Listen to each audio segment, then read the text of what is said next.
We are here today at the HITLAB Innovators Summit with the chair of HITLAB, Stan Kachnowski. Stan, good to see you. Jim, thank you. Great to see you too. So interesting feel this time around. It's a little bit different at this year's Innovator Summit, and I think, and I could be wrong, it just seems like there are more innovators here.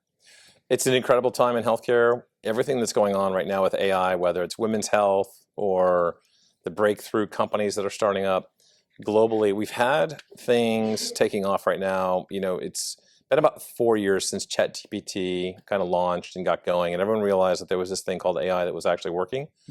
And it took a few years for the capital markets to figure out how to finance it and start standing up companies that could monetize and really create value for not just individuals, but for enterprises, businesses, physicians, their practices, hospitals, different parts of hospitals, whether it be radiology centers or pharmacies or labs, and then health plans and everything that they do, and then life science companies, whether it's research and development or commercialization. So now that AI has been figured out and they're starting to scale these businesses, we're seeing a lot more transformation on the enterprise level. And that's been a really big deal because that's where they need to make sure it's tested and validated before enterprises adopt it and before investors take bigger stakes in it. And that's where the lab has been so busy now, 30 to 35 studies at a time, upwards of 3 to 350 studies for the year. It's going to be a very big 2026 for HITLAB. So how do you, I mean, is there a formula for how you identify something that is up and coming? Or is there enough chatter in the space that you can sort of, you know, reach out to different innovators and say that we think you might be onto something?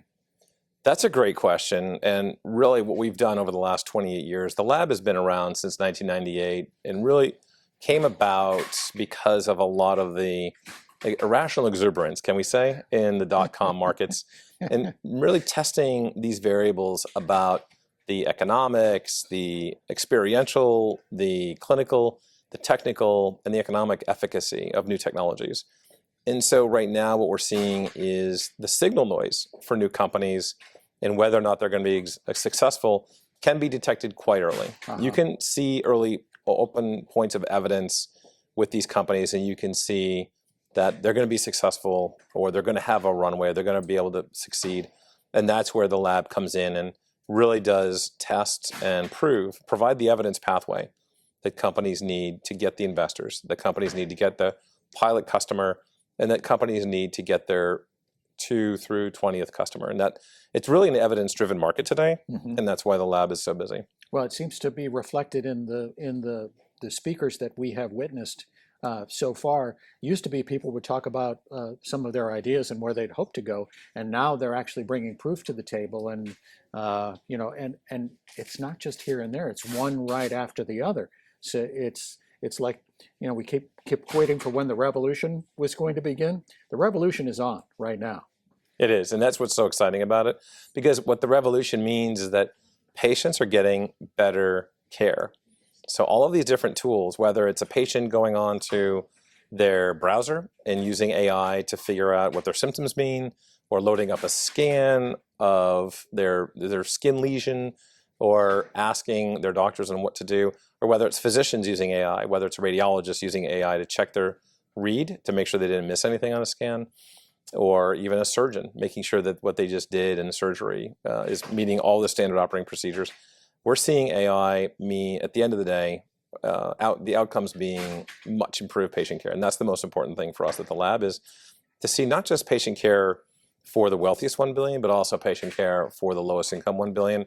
And that's the other way that AI is working. If you look at companies like Transvoyant and other supply chain companies, you'll see just how much supply chain is impacting and improving vaccine distribution and antibiotic distribution to the lower income 1 billion. And that's where we're just seeing tremendous evidence pour out. And that's a good thing. Right. What a time to be in these chairs and listening to these people and, you know, making contacts and helping, you know, pave the way for some of these new companies to realize the dreams that they've set for themselves.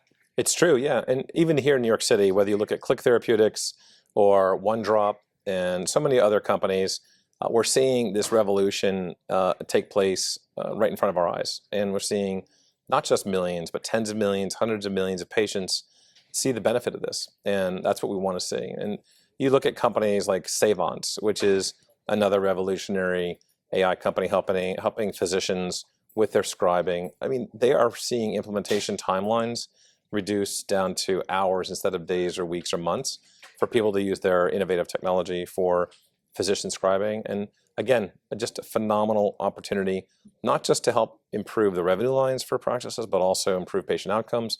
And now, because of AI, implementing these sorts of things in such shorter timeframes, so it's much less of a burden on physician or hospital or health plan or life science staff. Mm-hmm. So is there anything that stands out in your mind about what's going to be presented at this conference, or something that you keep coming back to saying, gosh, I wish I'd have thought of that, or that is just sheer brilliance? I'm sure there are multiple moments like that. Yeah, there's one company called Indigenous, and they have licensed exclusive access to almost 1 million samples of genetic data in Africa. And one of the big things that the lab has been focused on over the last 10 years is this idea around improving health equity. And if we start to look at the diversification of clinical trials and what that means for everybody around the world, not just the wealthiest 1 billion, it's a major breakthrough. And it's something we've not seen in almost 30 years of working in this world called digital health. And so we're really excited about what Indigenous could do to help change the face of clinical trial development. All right. Well, Stan, you have assembled another great program, and you have a great team that works on your behalf, and it's an honor and a pleasure to be part of this. I just show up and they tell me what to do, Jim. Yeah. I mean, it really is the team that does all the work. I do understand how that works. Absolutely crazy. Stan, thanks. Thank you, Jim.